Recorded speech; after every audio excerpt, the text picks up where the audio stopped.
హల్లెలూయా! దేవునికి స్తోత్రం. దేవుడైన యేసుప్రభు వారు ఈరోజు మనకు పరిశుద్ధ గ్రంథం నుంచి ఇస్తున్న వాగ్దానము తెస్సలోనికయులకు రాసిన మొదటి పత్రిక 5వ అధ్యాయం 16, 17, 18 వచనాలు. ఎల్లప్పుడూ సంతోషముగా ఉండుడి, ఎడతెగక ప్రార్థన చేయుడి, ప్రతి విషయమునందును కృతజ్ఞతాస్తుతులు చెల్లించుడి. ఈలాగు చేయుట యేసుక్రీస్తునందు మీ విషయంలో దేవుని చిత్తము. సో మనం చూసుకుంటే ఇది సంవత్సరానికి ఆఖరి దినము. సో ఇది ఈ 2024 సంవత్సరంలో 2024వ సంవత్సరంలో ఇది ఆఖరి దినము. సో మనము ఈ దినంలో ఏం చేయాలి అంటే మనము దేవునికి ప్రార్థన చేయాలి. దేవుడైన యేసుప్రభు వారికి ప్రార్థన చేస్తూ మనం ఏం చేయాలి అంటే ఈ సంవత్సరం మొత్తంలో దేవుడైన యేసుప్రభు వారు మనల్ని ఏ విధంగా ఆశీర్వదించారు, ఏ విధంగా మనల్ని కాచి కాపాడుతూ ముందుకు నడిపించారు, ఏ విధంగా మన చుట్టూ ఆయన తన అగ్ని కంచెను ఉంచి మనల్ని ఆయన ఆశీర్వదించారో, మనల్ని ఎలా కాపాడారో ఈ విషయాలన్నింటిని బట్టి మనం ఆయనకు కృతజ్ఞతాస్తుతులు చెల్లించాలి.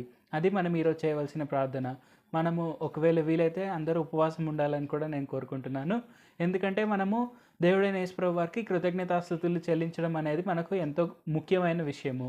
మనము సంతోషంగా ఆనందంగా జీవిస్తున్నాము అంటే అది దేవుడైన యేసుప్రభు వారి కృప వలననే. అనేకులు ఈ సంవత్సరంలో మరణించారు.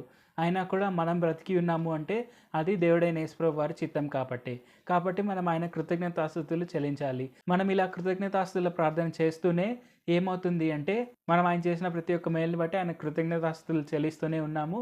అలాగే ఆయన చేసిన ప్రతి ఒక్క మేలుని గుర్తు చేసుకుంటున్నాము. తద్వారా మన విశ్వాసం పెరుగుతుంది. మన విశ్వాసం పెరగడం వల్ల మన ఆశీర్వాదాలు కూడా ఇంకా ఎక్కువ అవుతాయి. కాబట్టి మనం ఈ ప్రార్థన చేయడం అనేది మనకి ఎంతో ముఖ్యమైనది. అలాగే మనము ఈ జీవితంలో ఈ సంవత్సరంలో మనము ఎన్నో పొందుకున్నాము, ఎన్నో మేలులను పొందుకున్నాము, ఎన్నో కీడుల నుంచి తప్పించుకున్నాం కూడా. మనము ప్రతి ఒక్క కీడు నుంచి దేవుడైన యేసుప్రభు వారు మనల్ని కాపాడుతూ వచ్చారు ఈ సంవత్సరం మొత్తంలో. కాబట్టి మనం ఆయన కృతజ్ఞతాస్తుతులు చెల్లించడం అనేది మనకు ఎంతో ముఖ్యమైనది. అలాగే ఆయన చేసిన దాన్ని బట్టి మనం ఆయనకు సంతోషంగా, ఆనందంగా మనం ప్రార్థన చేయడం కూడా మనకు ముఖ్యమైనది. ఎందుకంటే ఇదే దేవుడైన యేసుప్రభు వారి చిత్తం మన జీవితంలో. తప్పకుండా అలాగ చేద్దాం. ప్రార్థన చేసుకుందాం. పరిశుద్ధ జీవాధిపతి జీవంగల దేవ యేసయ్య, ఈ సంవత్సరం మొత్తం మీరు మాకు చేసిన ప్రతి ఒక్క మేలుని బట్టి మీకే వందనాలు తండ్రి. ఈ సంవత్సరం మొత్తం మమ్మల్ని కాచి కాపాడినందుకు మీకే వందనాలు తండ్రి.